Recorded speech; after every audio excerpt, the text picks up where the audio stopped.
Mula kabundukan hanggang karagatan, ating tuklasin ang ating likas na yaman dito sa National Museum of Natural History. Ngayon, sa museum na ito, makikita natin ang natural history ng ating bansa. Dito ang mga mineral, ang mga hayop at ang mga halaman.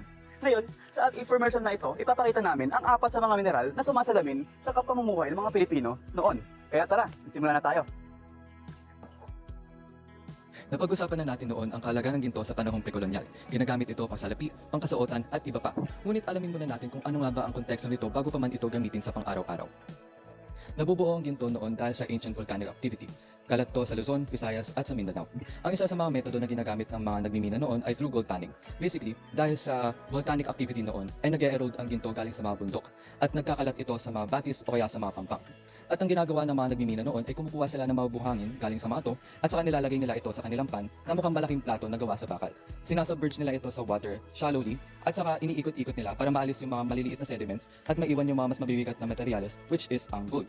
Ngunit sa Luzon, meron silang mga mas malalaking mga mountain veins na kung saan ay sumasagawa sila ng mga small-scale underground mining. At dahil nga easily accessible ang gold ng mga panahon na to, hindi sila nagkaroon ng economic pressure na gumamit ng mga mabibilis ngunit mapahamak na metodo sa paggamit ng ginto. Ngunit ang halaga ng mga mineral ay hindi lang nasusukat sa aspetong estetiko, ekonomikal o espiritual.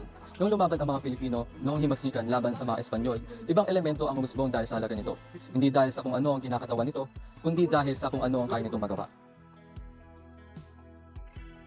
Alam niyo ba, noong panahon ng himagsikang Pilipino, nagkaroon ng matinding suliranin ang mga katupunero, ang kakulangan sa armas at bala.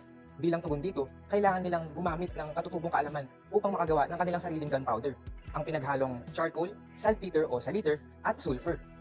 Pero dahil sa kawalan ng eksaktong sukat at kaalaman patungkol sa paggawa ng pampasabog, ang mga reloaded na cartridge ay madalas na nagdudulot ng panganib.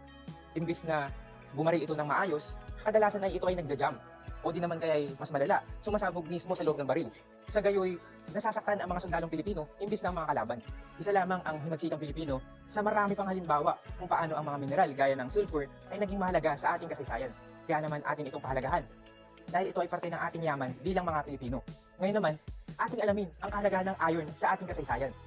Ayon sa pag-aaral ni Pratt Wallace, during American occupation, tinuturing na kayamanan ng iron pagdating sa kalakalan at industriya. Ngunit bago pa dumating ang mga Amerikano, ang iron ay meron na sa Pilipinas noong 1664 pa. Ang mga Pilipino ay pinapractice na ang pagtunaw sa iron at sinabi din dito na maraming lugar ang pinagkukuhaan ng iron katulad ng Boso-Boso, Ines Rizal at Bulacan. Ang lahat ng iron sa Pilipinas ay natuklasan bago pa dumating ang mga Amerikano. Nung dumating ang mga Amerikano, mas pinalawak nila ang pag-aaral dito at sinuri ang mga deposito ng iron. Sa pamamagitan ng Bureau of Science at Division of Mines, sinuri nila ang mga iron upang pakinabangan sa kalakalan at industriya. Sa ganitong paraan, naging malaking bahagi ang iron sa kalakalan at industriya sa ilalim ng sistemang Estados Unidos. Let's move on to our next reporter at next mineral. Maraming salamat, Adrian.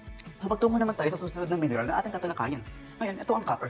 Copper ay posible na pinakaunang ginamit ng mga humans sa buong kasaysayan kasi ang copper ay sobrang malleable, flexible din ito at madaling i-shape sa kung ano-ano mga bagay.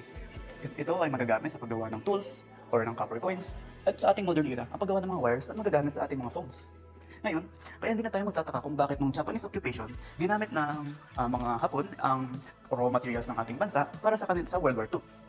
According sa mga article, yung Mitsui Mining Company ay in-exploit yung mga miners natin sa Mangkayan, Benguet. At ginamit yung mga raw materials nito para sa World War II. Kasi nga, ang mga raw copper ay pwedeng gamitin sa war machines, sa guns, at sa mga bullets. Kaya lagi natin tatandaan na ang bansa natin ay hindi lang rich in minerals, but also ang mga minerals natin ay rich in history. Kaya kung rich ang minerals ng ating bansa at rich ang history, therefore, yung bansa natin ay rich in history. Kaya dapat pangalagaan natin yung mga minerals natin at pangalagaan natin ang ating bansa. Maraming salamat. Ang kasaysayan ng ating bansa ay mayayaling tulad sa isang kompetisyon. Ang pinakamataas ay ginto, sumunod ang bakal, at ang pinakahuli ay tanso.